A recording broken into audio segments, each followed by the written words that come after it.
Hi VS నేను మీకు ఈ వీడియోలో మన ఆండ్రాలజీలో వాడే మెడిసిన్స్ అన్నీ పక్కన పెట్టేసి న్యాచురల్గా అబ్బాయిలు sperm count plus sperm quality improve చేసుకోవాలంటే ఏ విధానాలు చేస్తే ఎటువంటి ఫుడ్ తింటే మీకు ఇది చక్కటి స్పర్మ్ కౌంట్ని ఇస్తుంది అనే టాపిక్ను ఈ వీడియోలో మీకు చెప్తాను.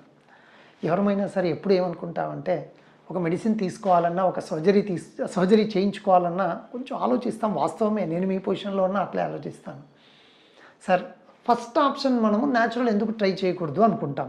ఖచ్చితంగా మీరు అనుకున్న మీ ఆలోచన విధానం కరెక్ట్.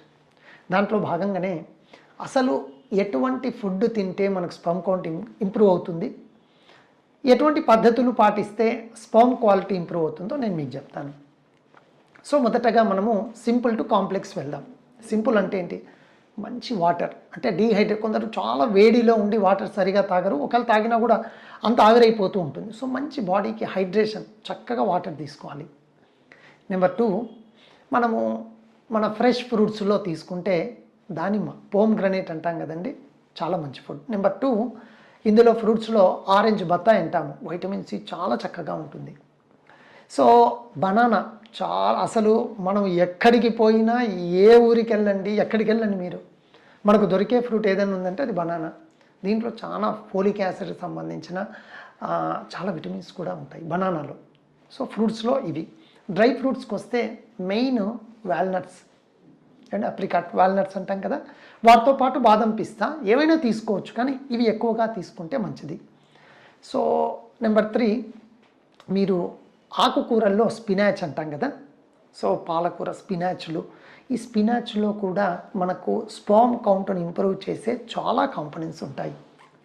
ఆ తర్వాత మీరు ఇప్పుడు చూస్తుంటే చాలా వీడియోస్లో ఈ మెంతులు గురించి మాట్లాడుతూ ఉంటారు. వాస్తవం అండి, మెంతుల్లో ఎన్ని రకాల వైటమిన్స్ అనండి, ఎన్ని రకాల మినరల్స్ అనండి, స్పర్మ్ క్వాలిటీని మెయింటైన్ చేసే యాంటీ ఆక్సిడెంట్స్ చాలా ఉంటాయి. మీకు ఇంకొక వీడియోలో మెంతుల గురించి సపరేట్గా చెప్తాను. అందరూ అడిగే క్వశ్చన్ ఏమంటే మెంతులు ఎలా తీసుకోవాలి?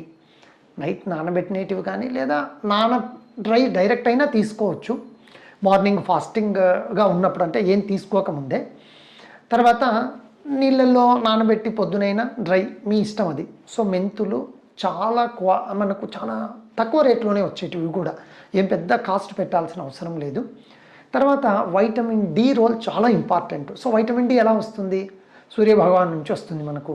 So sun exposure, good exercise చేస్తూ ఉంటే, అంటే మార్నింగ్ కాకుండా మీరు ఈవినింగ్ కొంచెం అలా సన్సెట్ టైంలో అటువంటిది కానీ, ఎర్లీ మార్నింగ్ సన్ వచ్చేటప్పుడు కానీ గుడ్ ఎక్సర్సైజ్ చేస్తే విటమిన్ డి.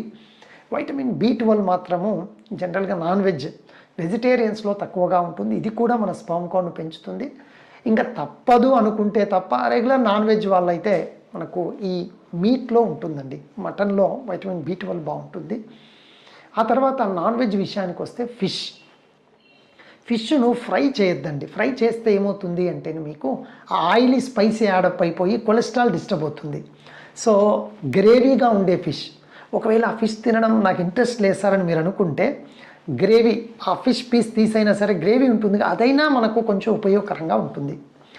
సో ఆ తర్వాత మనము చేయాల్సినది ఏమంటే వైటమిన్ సి తీసుకోవడం. చెప్పాక ఇందాక ఆరెంజ్ అని, దాంతోపాటు లెమన్ జ్యూస్లో కానీ మీకు నెంబర్ 2, ఇఫ్ ఐఎమ్ కరెక్ట్, ఉసిరికలో చాలా మంచి కాంపోనెంట్ ఆఫ్ వైటమిన్ సి ఉంటుంది.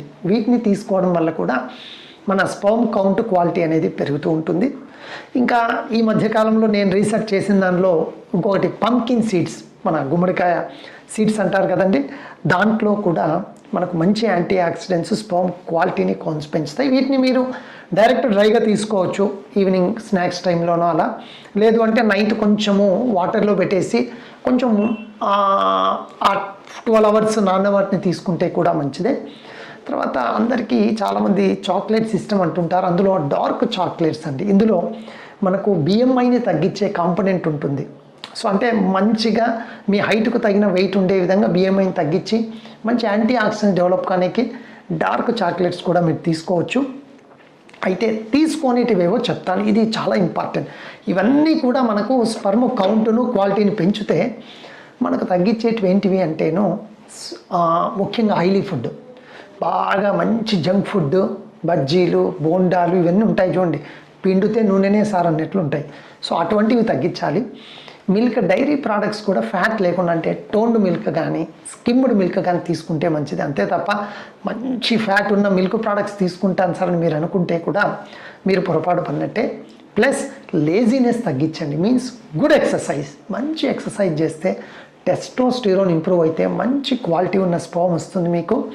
ఆ తర్వాత కాఫీ కొంచెం అలవాటు ఉంటే నేనేం వద్దు అన్నాను, తగ్గించి తీసుకుంటే మంచిది, అసలు తీసుకోకుంటే చాలా మంచిది.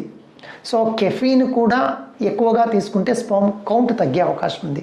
సో వియస్ నేను మీకు ఈ వీడియోలో చాలా చక్కగా ఏ ఫుడ్స్ తీసుకోవాలి, ఏ ఫుడ్స్ తీసుకోకూడదు, మన స్పర్మ్ కౌంట్ క్వాలిటీ పెరగాలంటే చెప్పాను. దయచేసి మీరు ఇది కంప్లీట్గా 2-3 సార్లు వింటే ఆ ప్రోడక్ట్స్ ఏమేమి చెప్పారు డాక్టర్ గారిని గుర్తుంచి, మరి ముఖ్యంగా మీ మిసెస్ గారికి కూడా చెప్పి లిస్టు పెట్టుకొని చక్కగా మీరు తగు మోతాదులో తీసుకుంటే మీ స్పర్మ్ కౌంట్ను ఎటువంటి ట్యాబ్లెట్స్ లేదా ఏదో సర్జరీ విధానంలో స్పర్మ్ కౌంట్ ఇంప్రూవ్ అవుతుంది అని ఎవరన్నా చెప్తే అది కూడా లేకుండా న్యాచురల్గానే మీరు ఇంప్రూవ్ చేసుకోవచ్చు. Thank you. ఎస్.